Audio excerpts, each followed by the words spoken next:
안녕하세요. 수정입니다. 여러분, 기적 방송국에 오신 걸 환영합니다. 오늘은 특별한 2020년 3월 28일 토요일 광토입니다. 광활한 대지에 태어난, 광활한 지구에 태어난 수정 크리스탈을 사랑합니다. 행복합니다. 여러분 반갑습니다. 제가 오늘은 특별한 책을 가져왔습니다. 제가 저번에 우화경영 하면서 말씀드렸잖아요. 저 이제 우화로 기적 방송국을 꾸밀 거예요. 이렇게. 그래서 우화를 준비해 왔습니다. 자, 제목은 지속적인 잉여 소득의 원천, 파이프라인을 구축하는 비결. 파이프라인 우화. 자, 파이프라인은 새로운 차원의 부를 가져다 줍니다.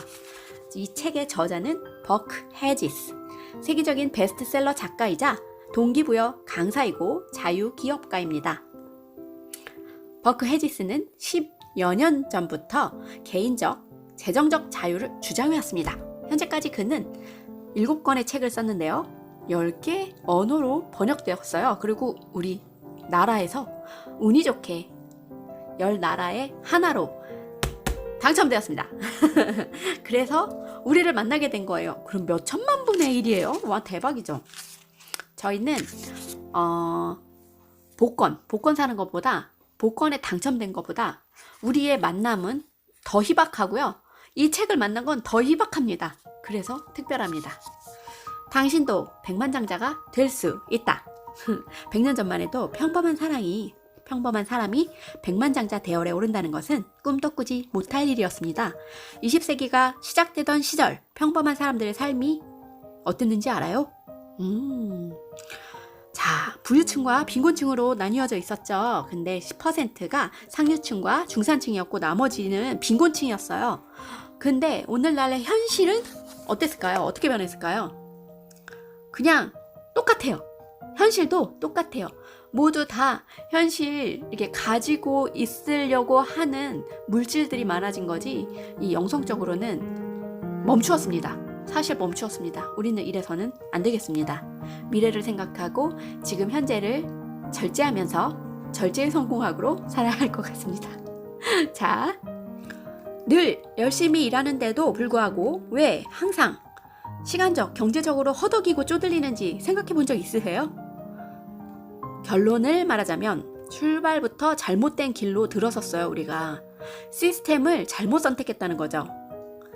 제가 기적방송국 처음에 개국하면서 생각을 한 게 있었어요. 뭐냐 하면 많은 여러분들을 옳은 길로, 옳은 시스템으로 인도하겠다, 이거였거든요. 자, 알려드리겠습니다. 백만장자 되고 싶다면 Follow me. 1단계, 돈을 벌고 재산을 모으는 방법을 이해한다. 2단계, 성공 가능성이 검증된 돈을 버는 방법을 그대로 모방한다. 3단계, 인내심을 갖고 끈기 있게 도전한다. 다시 말해, 이해, 모방, 인내심만 있으면 어떤 사람이든 다 백만장자가 될 수 있어요. 그래서 이 책을 보면 백만장자 시스템이 따라옵니다.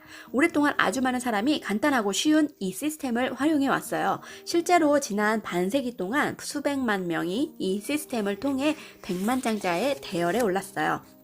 자, 오늘날의 백만장자가요, 옛날에 록펠러나 벤더빌트, 이것도 엄청난 가문이었나봐요. 이런 후손이 아니고 80% 이상이 자수성가한 사람들이래요. 굉장하죠.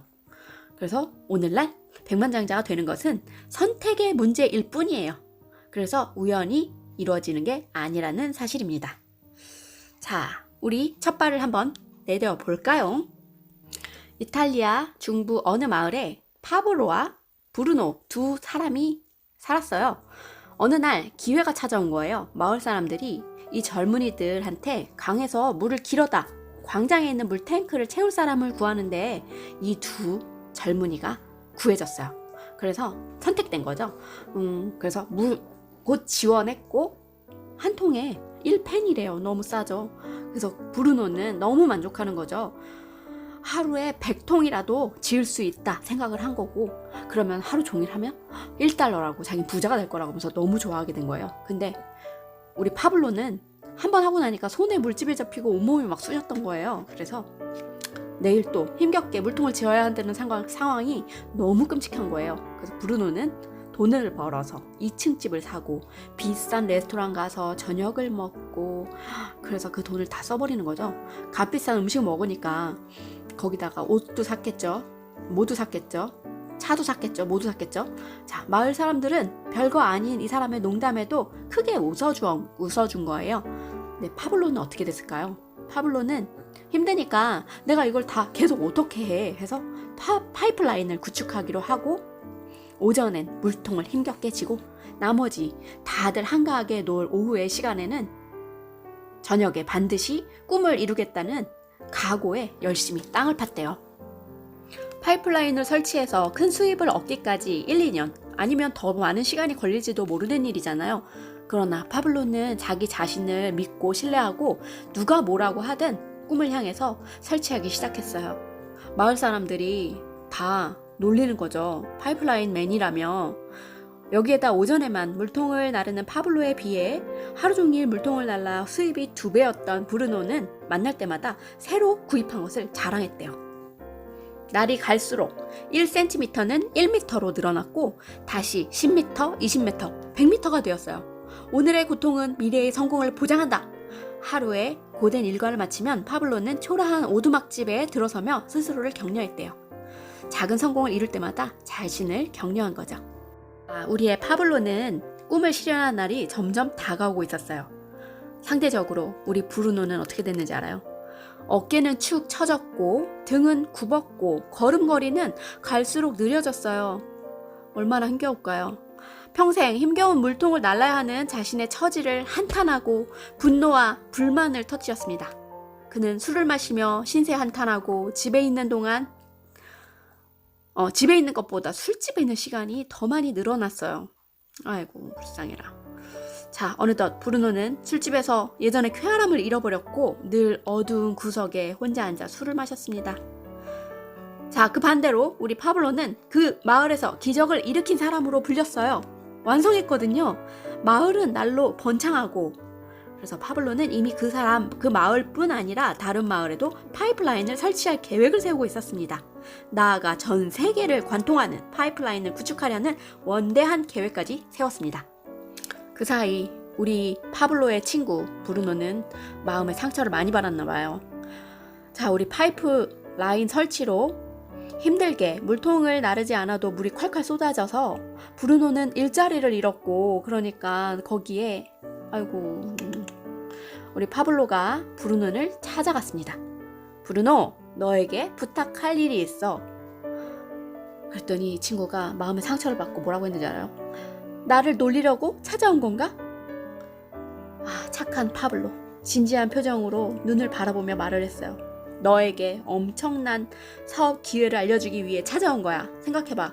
내가 마을에 파이프라인을 설치하기까지 2년 정도가 걸렸어. 그동안 나는 눈물겹도록 힘들었지만 덕분에 많은 것을 배웠어.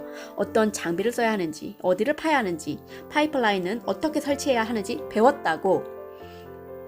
자, 그래, 우리 그럼 혼자 1년을 투자하는 것은 시간적으로나 경제적으로 그리 바람직하지 않아. 그래서 나는 너와 마을 사람들에게 파이프라인 설치법을 알려주고, 그 다음에는 너와 마을 사람들이 또 다른 사람들에게 그 기술을 가르치게 할 생각이야. 우리 함께 해볼래? 오, 멋져요. 여러분, 여기서 파이프라인은 생명선이에요. 그래서 이 직종에 따라서 우리가 받는 임금이 다 달라지잖아요. 자, 패스트푸드 아르바이트에서 주유소 직원, 경비원, 소매점 판매원, 비서, 기술자, 자동차 정비 직원, 트럭 운전수, 소방대원, 은행원, 컴퓨터 프로그래머, 화학 엔지니어, 다, 거기 치과의사, 변호사, 내과, 외과의사, 다. 이게 뭔지 알아요? 이게 파이프라인이 아니에요. 이거는 물통의 크기였어요. 우리가 이런 게임이 있어요. 인생 게임이라는 게 있는데, 이 인생 게임은 처음에 대학을 갈 것이냐 아니면 대학을 안 가고 직장을 갈 것이냐 이것부터 시작하거든요. 하지만 이것은 물통 크기를 결정하는 거였단 말이죠. 파이프라인은 다릅니다. 여기서 예를 하나 들어드릴게요. 여기 데릴 스트로베리라는 선수가 있어요. 이 사람은 야구 선수인데 10대 시절에 메이저리그에 진출했고 당시 제2의 테드 윌리엄스라는 위대한 유명한 선수가 있어요. 최후의 4할 타자라고. 자, 활약이 대단했는데 이 사람처럼 엄청난 수입을 올린 거예요. 그래서 40살이 되기도 전에 이미 5천만에서 1억 달러 정도를 벌어들였어요. 근데 이 사람이 현재 부인인 샤리스와 새 아이를 부양할 소득도 저축도 아무것도 남아있지 않은 거예요. 이게 무슨 일이 있었던 걸까요? 그는 그 많은 돈을 다 써버렸어요. 호화주택, 값비싼 자동차, 마약 중독, 알코올 의존증 치료비 문제를 일으킬 때마다 엄청난 돈을 주고 고용한 최고의 변호사들 버는 족족 다 탕진했어요. 그래서 출전이 정지됐어요. 한 푼도 벌지 못하죠. 근데 상대적인 시골의 작은 초등학교 교사였던 오도널 여사가 있으세요. 이분은 50여 년 동안 조용한 시골에서 교사로 지냈는데 이른이 넘어 은퇴할 때도 연봉이 8,500달러에 불과했어요. 근데 어떻게 되었을까요? 이 사람이?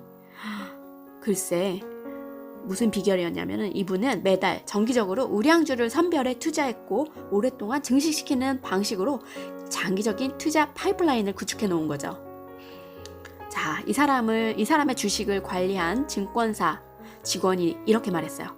마거릿은 마치 게임을 하듯 주식 투자를 즐겼습니다. 제가 그녀를 처음 만나던 날 그녀는 종이 3장을 내 책상 위에 내려놓으며 말하더군요. 이 녀석들을 어떻게 해야 하죠? 그것은 그녀가 갖고 있던 주식 중에서 가장 실적이 나쁜 주식이었어요. 그 후 20여 년 동안 마가렛의 주식 포트폴리오는 날이 갈수록 번창했고 나중에는 블루칩 주식과 채권, 공익, 사업주까지 소유하게 되었습니다. 자신이 투자한 주식을 거의 팔지 않았고 은퇴 후에도 그녀의 파이프라인은 더욱 확대되었습니다. 자, 물통이 작을수록 파이프라인이 꼭 필요해요. 많은 돈을 번다고 해서 반드시 경제적으로 여유로운 것은 아니잖아요. 그쵸? 많이 쓰면은 절제를 안 하면 여유롭게 되지 않아요. 아무리 큰 물통을 날라도 그러니까 변호사나 의사 뭐 이런 직종 파이프라인을 구축하지 않으면 결국 그 물통의 물은 말라버립니다. 혹시 여러분 레버리지 효과라는 지렛대 원리 알고 있어요? 이는 문명을 송두리째에 바꿔놓은 기막힌 개념인데요. 자, 1444년에 독일의 활판 인쇄술 발명자 요하네스 구텐베르크는 와인을 짜던 기계를 상업용 인쇄기로 개조했어요. 그리고 그는 그 인쇄기로 찍은 180부의 성서를 며칠 만에 모두 판매하면서 커다란 성공을 이뤘죠. 이후 불과 수십 년 만에 인쇄기는 유럽 전역으로 퍼져나갔고 유럽에서 800만 부의 책이 유통되었어요. 이것은 인쇄기가 등장하기 이전에 수천 년간 만든 모든 책을 합한 것보다 10배 더 많은 수치입니다. 새로운 패러다임. 구텐베르크의 인쇄기는 책을 만드는 기존의 패러다임을 완전히 바꿔놓았어요. 인쇄기를 발명하기 전에 모든 책을 필사자나 수도승이 일일이 손으로 기록했잖아요. 근데 구텐베르크가 이런 패러다임을 완전히 바꿔놓은 거죠. 이것은 수작업에 비유할 수 없을 만큼 엄청난 혁신이었어요. 책을 일일이 손으로 떼들어가는 노력과 결과 사이에는 1대1 대응 관계가 성립해요. 즉 1시간 노력하면 1시간만큼의 결과물이 나오고 이는 물통을 나르는 것과 같아요. 가령 필사자가 한쪽을 옮겨 적는데 하루가 걸리면 100쪽을 옮겨 적을 경우 100일이 걸리죠. 인쇄기로 하면 어쩔까요? 꼬박 하루. 그 결과는 고작 한두 장의 교정쇠뿐입니다. 레버리지라는 말의 어원인 레버, 가볍게 하다는 말에서 유래된 것으로 사실 지렛대를 사용하면 엄청난 부피의 물체도 쉽게 들어 올릴 수 있다는 것. 시간과 돈에 적용해도 마찬가지의 결과. 그래서 복비례로 증가합니다. 예를 들어 1965년에 버핏이 운영하는 회사 버크셔 해서웨이의 주식에 1만 달러를 투자한 사람이 그것을 1998년까지 가져간 경우 그 주식의 가치는 무려 5,100만 달러로 뛰어올랐습니다. 엄청난 수치죠? 이런 파이프라인을 갖고 있으면 세상에 남부러울 게 없겠죠. 실제로 35년 전 주당 19달러에 지나지 않던 버크셔 해서웨이의 주식은 1998년 말 7만 달러에 달했습니다. 결국 1965년에 단돈 300달러를 레버리지하면 오늘날 100만 달러로 키울 수 있는 셈 믿을 수 있으시겠어요? 자, 여러분 오늘은 여기까지 읽어보고요. 우리가 누구에게나 똑같이 시간이 적용이 되잖아요. 우리는 시간을 잘 관리하고 우리에게 소중하게 들어온 나의 돈을, 나의 자산을 잘 관리하면 우리 또한 복리로서 파이프라인을 갖출 수 있습니다. 여러분 사랑합니다. 또 다른 책으로 만나겠습니다. 감사합니다.